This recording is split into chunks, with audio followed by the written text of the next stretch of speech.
ये सूचना मिली कि आज 2:35 पर रात्रि में आचार्य भगवान श्री विद्यासागर जी महामुनिराज का समाधि मरण हुआ है।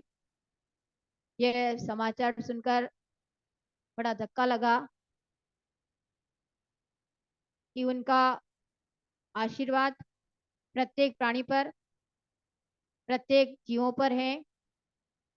उनकी चर्या, उनका आचरण एक आदर्श है और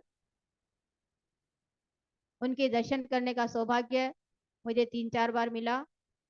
आहार देखने का अवसर मिला जब मैं 15 वर्ष की थी और मैंने जब घर का त्याग किया था, उस समय उनके पास में सबसे पहले माता जी ने भेजा कि आचार्य भगवान से आशीर्वाद लेकर आओ और गुरुदेव के पास में रहना। ऐसा हरिका विशालमती माता जी के बोलने पर पिताजी मेरे को उनके पास में छोड़ने के लिए गए। कुंडलपुर में प्रवास चल रहा था आचार्य भगवान का और आचार्य श्री ने मेरी उम्र देखकर कहा, ये लड़की तो बहुत छोटी है, अभी इतनी छोटी लड़कियां तो मेरे पास में नहीं है यहाँ पर। इसलिए उनके ये शब्द थे कि अभी तो तुम्हारी गुल्ली डंडे खेलने की उम्र है, तुमको वैराग्य कैसे आ गया, कैसे घर छोड़ दिया। और पिताजी से कहा कि इसे अभी 2-4 साल आप घर पर रखिए, इसको पढ़ाई कराइए, उसके बाद देखेंगे। 18 साल की लड़की हो जाए, बालिक हो जाए, जब स्वयं अपना निर्णय कर सके, उस समय अपने पास में इसको रखेंगे। उसके बाद मैं अपनी शरण में रखूंगा, उसके बाद पढ़ाई कराऊंगा। 2 बार फिर से उनके दर्शन करने का, मुक्तागिरी में चातुर्मास के समय भी उनके दर्शन करने का अवसर मिला। बाहर से आहार देखने का अवसर मिला क्योंकि भीड़ बहुत रहती थी।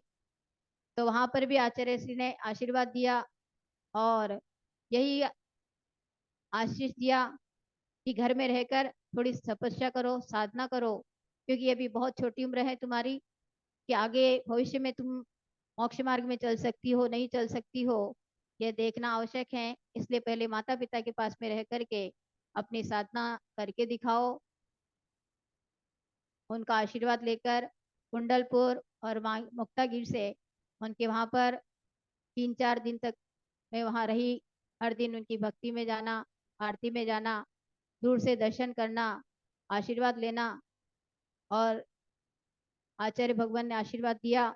इस प्रकार आचार्य श्री की चर्या और उनका वात्सल्य वलय, हर एक ब्रह्मचारिणी बहनें जो कि मेरे से बहुत बड़ी बड़ी उम्र में थी, सबने जब मेरे को वहां देखा तो बोला कि आचार्य श्री इतनी छोटी सी दीदी को रखेंगे, आप कितनी छोटी है, बहुत छोटी है, शायद आपको रखेंगे नहीं रखेंगे, लेकिन आप जरूर उनके पास जाइए।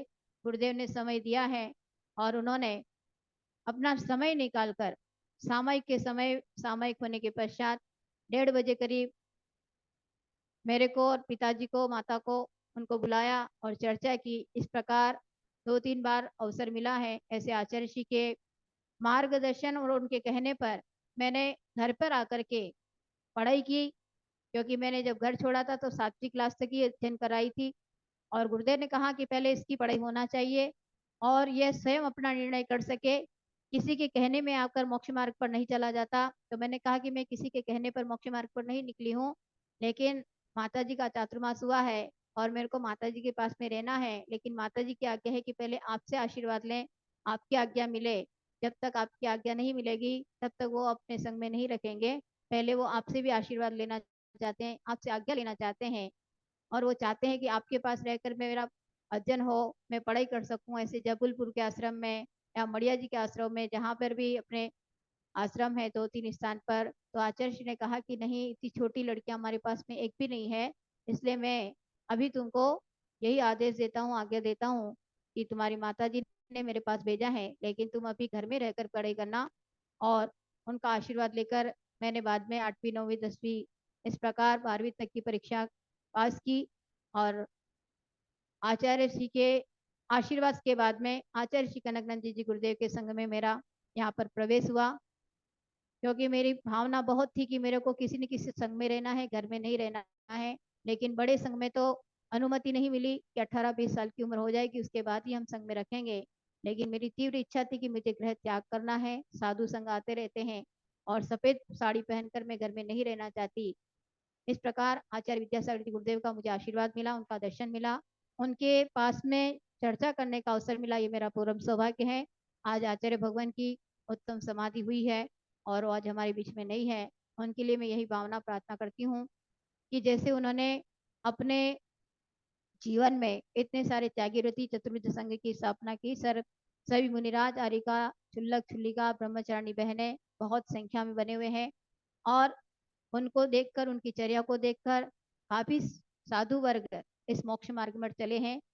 तो वे हमेशा उनकी धर्म प्रभावना होती रहे और आचार्य भगवान अवश्य में इतने जीवों का उद्धार करके गए हैं, इतने प्राणियों को उन्होंने मोक्ष मार्ग पर लगाया है, तो वे भी अवश्य में भी अनंत सिद्ध जैसे महापद के अधिकारी बने, यही भावना उनके लिए बातें हैं कि वो भी अनंत सिद्ध पद को प्राप्त करें, उनके सभी कर्मों का क्षय हो और उनके जैसी साधना चर्या हम सबकी बने, इसी भावना के साथ में जहाँ कहीं भी आचार्य भगवान है उनके चरणों में सिद्ध श्रुत आचार्य भक्ति कोटि कोटि नमन।